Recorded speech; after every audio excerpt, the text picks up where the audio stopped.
Morning, मैं आपकी Shweta ma'am, MS academy secondary school Ajmer से। बच्चों, आज हम जो टॉपिक पढ़ने जा रहे हैं ये एक बहुत ही सैड न्यूज़ है, बहुत ही दुखद घटना है और हमारे देश का एक बहुत बड़ा लॉस है। आपने भी न्यूज़ में देखा होगा, चैनल में, और काफ़ी तकलीफ हुई होगी आपको भी। मुझे बहुत ज़्यादा तकलीफ हुई जब मैंने न्यूज़पेपर में देखा। सुबह मैं उठी, स्कूल के लिए रेडी हुई और उसके बाद जब मेरे हाथों में न्यूज़पेपर आया और मैंने जब न्यूज़पेपर देखा, उसमें इतना तकलीफदायक मतलब वो वाक़या था, वो दृश्य था कि मुझसे देखा नहीं गया। आप विश्वास नहीं मानेंगे, मेरी आँखों से बहुत आँसू निकले। मतलब मैं इतना रोने लगी। फिर अपने आप को मैंने सँभाला और उसके बाद मैंने न्यूज़पेपर को रखा। पूरा मैं पढ़ नहीं पाई, कंटिन्यूटी में मैंने उस न्यूज़ को नहीं पढ़ा। उसमें दिखाया था कि किस तरीके से शहीद जो है वो पहुंच रहा है अपने गांव, और जब वहां पर पहुंच रहा है उसकी शहीद की जो मिसेज हैं वो रोक करके अपने आप को कंट्रोल करके बैठी हुई थी। उनकी सिस्टर, शहीद की सिस्टर भी थी, लेकिन वहां पहुंचने के बाद एक लॉन्ग टाइम तक उन्होंने अपने ऊपर बहुत ही कंट्रोल कर रखा था। लेकिन उसके बाद उनका मतलब ये एक कहते हैं ना, कंट्रोल की बाधा जो है वो टूट गई। और इतना मैं बता नहीं सकती आपको, है ना। तो काफ़ी तकलीफदायक वो दृश्य था। तो बच्चों, आज इसी न्यूज़ के बारे में, इस सैड न्यूज़ के बारे में आज हम लोग स्टडी करेंगे, क्योंकि इनके बारे में जानना बहुत ज़रूरी है। मुझे अपने बच्चों को ये सारी इंफॉर्मेशन देना बहुत ज़रूरी है। क्यों? क्योंकि ये जो सर हैं हमारे रिस्पेक्टेड सर, जो हमारे रिस्पेक्टेड सीडीएस सर हैं, इन्होंने अपनी लाइफ में बहुत कुछ किया है जिसके बारे में बच्चों को जानना बहुत ज़रूरी है। और काफ़ी मतलब वो संसाधन नहीं थे इनके पास, है ना। बहुत सारी सुविधाएं नहीं थी जो कि आज के बच्चों को बहुत सारी फैसिलिटीज मिलती है, वो सुविधाएं नहीं थी। बावजूद इसके सर ने एक काफ़ी मतलब एक ऐसा मुकाम हासिल किया और हमारे लिए एक बहुत मतलब एक प्रेरणादायी, एक बहुत ही इंस्पायरिंग पर्सनालिटी है। तो इनके बारे में जानना जरूरी है। बच्चों, सीडीएस का फुल फॉर्म होता है chief of defence staff. Chief of defence staff. और आपको जानकर के मतलब आपको काफी ऑनर होगा, काफी आप रिस्पेक्टफुल महसूस करेंगे कि हमारे जो रिस्पेक्टेड विपिन सर हैं, ये हमारे first chief of defence staff हैं। मतलब पहले, है ना, first chief of defence staff है हमारे रिस्पेक्टेड विपिन रावत सर, जो कि इस हादसे में शहीद हो गए। सर विपिन सर का जन्म 1958 को हुआ और शहीद हुए सर 10 दिसंबर, अभी बच्चों दिसंबर चल रहा है, 10 दिसंबर 2021 को। वो दिन था हमारा बुधवार, वेंसडे, और समय था 12:20, 12:20 पर, दोपहर 12:20 पर शहीद हुए थे हमारे रिस्पेक्टेड विपिन सर। शहीद होने का कारण क्या था? एक बहुत ही खराब एक्सीडेंट। कारण क्या था? Helicopter crash. हेलीकॉप्टर जो था सर का वो क्रैश हो गया था। क्रैश होने का क्या कारण था? खराब मौसम, एक बहुत ही खराब वेदर था। जैसा कि आप देखते हैं कि काफी धुंध हो जाती है इन्वायरमेंट में, और जहां पर ये जो हेलीकॉप्टर था जो जहां क्रैश हुआ वो पूरी घाटियां हैं। तो घाटियां हैं और साउंड दिखाई नहीं देता है आगे, और पूरा धुंध हो जाता है। इस वजह से मतलब खराब मौसम की वजह से हेलीकॉप्टर क्रैश हो गया। और ये दुखद घटना, इतनी सैड, ये जो इंसिडेंट हुआ था, ये कहाँ का एक्सीडेंट है? ये है तमिलनाडु के कुन्नूर में। तमिलनाडु के कुन्नूर में जो पहाड़ियां घाटियां बनी हुई हैं उनमें ही ये एक्सीडेंट हुआ था।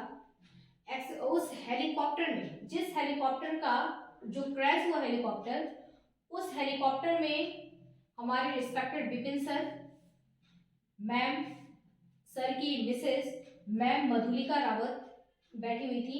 उसके साथ ही उसमें उस हेलीकॉप्टर में कुल 14 सेना के जवान भी मौजूद थे। वो हेलीकॉप्टर के जो पायलट थे, हेलीकॉप्टर जो चला रहे थे, वो पृथ्वीराज चौहान जी थे। और पृथ्वीराज चौहान जी को मतलब ऐसा होता है कि जो भी पायलट होते हैं, हेलीकॉप्टर के जो पायलट होते हैं, वो सबसे ज्यादा, उनको ही सबसे ज्यादा वो मतलब उड़ान भरते हैं वो। यानी कि कोई भी अगर हेलीकॉप्टर का पायलट है तो वो 200 से 300 इतने घंटे है ना, 200 to 300 आवर वो पर ईयर हर साल वो उड़ान भरते हैं। मतलब जितनी बार जो हेलीकॉप्टर उड़ता है, अगर उसकी टाइमिंग देखें तो 200 से 300, मतलब काफी ज्यादा प्रैक्टिस होती है इनकी। तो पायलट जो थे वो पृथ्वीराज चौहान जी थे, लेकिन मतलब काफी एक्सपीरियंस थे, बहुत इन्होंने हेलीकॉप्टर चलाया और इनके लिए ये कोई आम बात था। बट कहते हैं ना, होने को कौन टाल सकता है, अगर चीजें होनी है, इस तरीके से दुर्घटना होना है तो वो फिर होके ही रहता है। सर जो थे वो उत्तराखंड से थे बच्चों। सर कहाँ के रहने वाले थे? सर उत्तराखंड के रहने वाले थे। और सर का एक बहुत ही अच्छा इन्होंने काम जो सर का था वो क्या था कि जो हमारी तीनों सेना होती है, तीनों सेना कौन सी? हमारी थल सेना होती है, जल सेना होती है और वायु सेना होती है। इन तीनों सेना में काफी कोऑर्डिनेशन के साथ काम करना, ये विपिन सर ने बहुत ही अच्छी तरीके से अपनी ड्यूटी निभाई थी। और इसको अब आगे भी जो हमारे बनेंगे, जो भी हमारे सीडीएस स्टाफ बनेंगे, जो भी रहेंगे, वो उन चीजों को जरूर फॉलो करेंगे। और सर ने जो कुछ किया उस चीज को फॉलो करते हुए उनको भी बहुत कुछ सीखने को मिलेगा।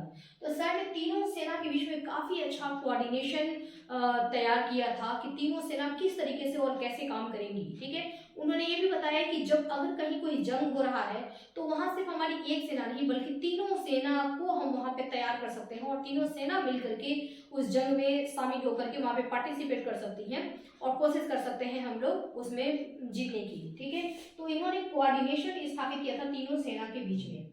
साथ ही सर का एक बहुत बड़ा योगदान था कि इन्होंने स्वदेशी हथियार पर बहुत जोर दिया।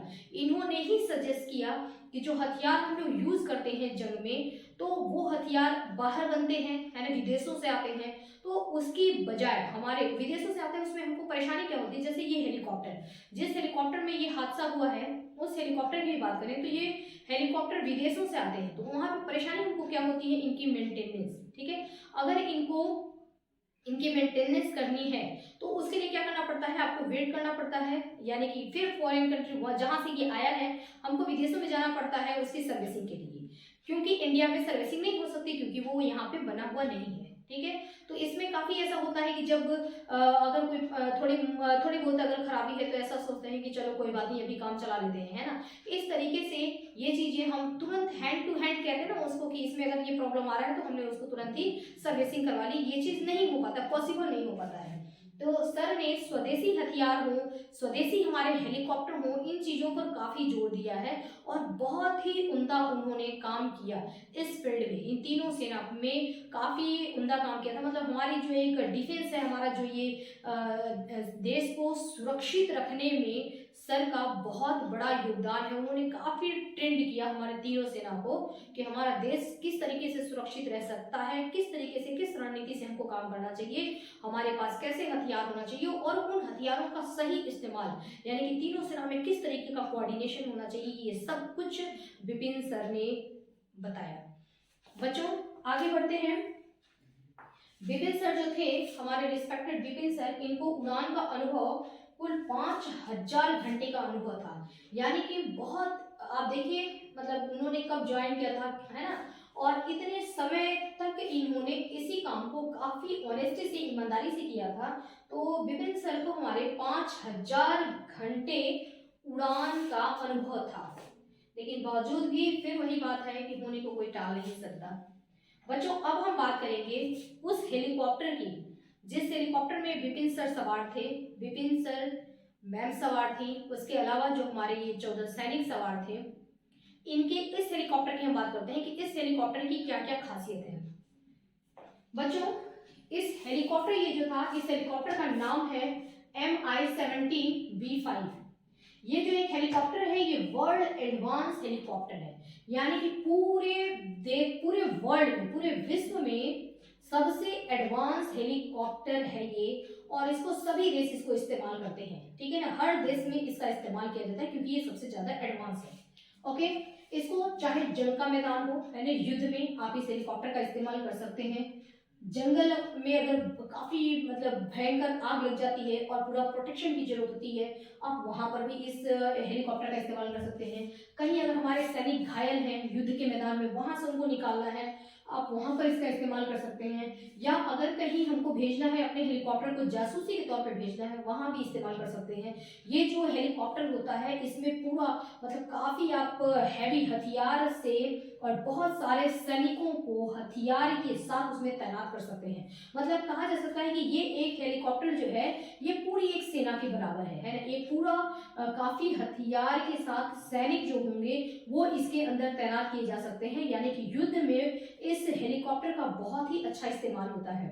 इसके साथ साथ ही हेलीकॉप्टर जो होती है, अगर कहीं इस हेलीकॉप्टर के ऊपर यदि मिसाइल अगर दुश्मनों की तरफ से अगर इस पर अगर मिसाइल का टारगेट किया जाता है तो ये हेलीकॉप्टर में कुछ ऐसा टेक्निक होता है कि ये कुछ उसमें से इस तरीके की चीजें ये निकालते हैं, यानी हेलीकॉप्टर से निकलता है जैसे कुछ इस तरीके से फायर जैसी चीजें निकलती हैं जो कि उसको डाइवर्ट कर सकती हैं कि ये मतलब कि ये हम इधर नहीं है ना, इस डायरेक्शन में है। तो इस तरीके से हेलीकॉप्टर के थ्रू उनको डाइवर्ट करने का भी काम किया जा सकता है। उसके अलावा ये जो हेलीकॉप्टर है भारत में इंडिया ने इस हेलीकॉप्टर को रसिया से मंगाया था, ठीक है। 2013 में सबसे पहले इंडिया ने ऑर्डर दिया रसिया को, ठीक है, कि ये हम हेलीकॉप्टर चाहिए यहाँ पर, और 2013 में रसिया ने इंडिया को कुल 36 हेलीकॉप्टर दे दिए थे, जैसा कि बात हुआ था, ठीक है।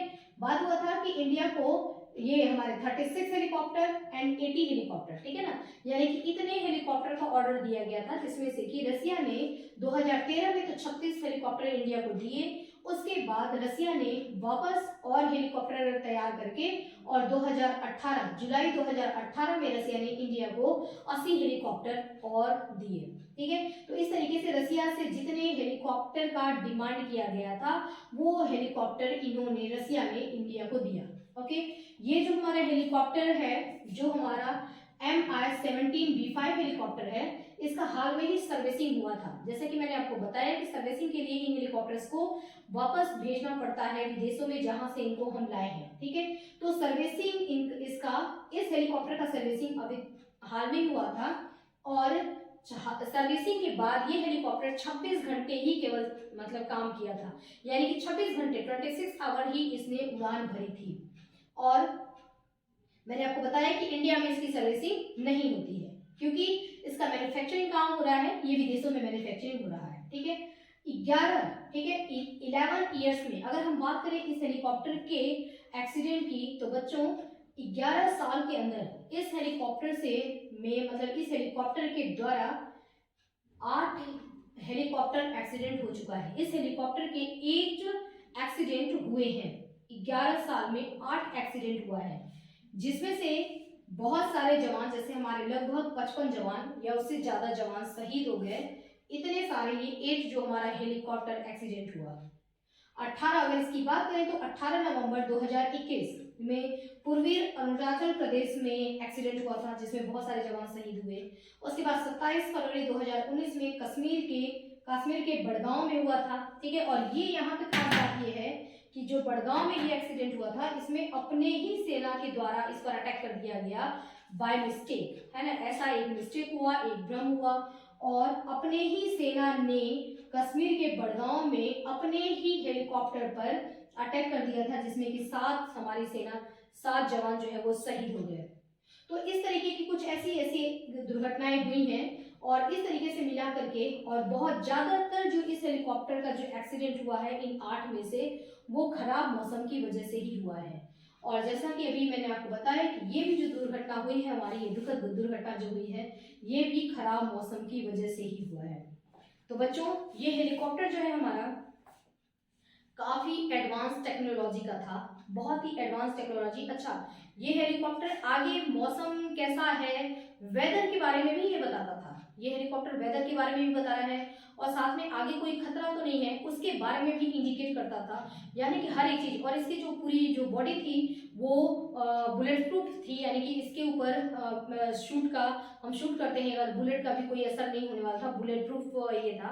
तो एक बहुत ही कहते हैं हाईली टेक्निक का पूरा ये हेलीकॉप्टर था, जिसमें कि सवार होने के बाद अब एक तरीके से पूरी सेना हमारी तैयार है जो कि जाकर के अटैक कर सकती है।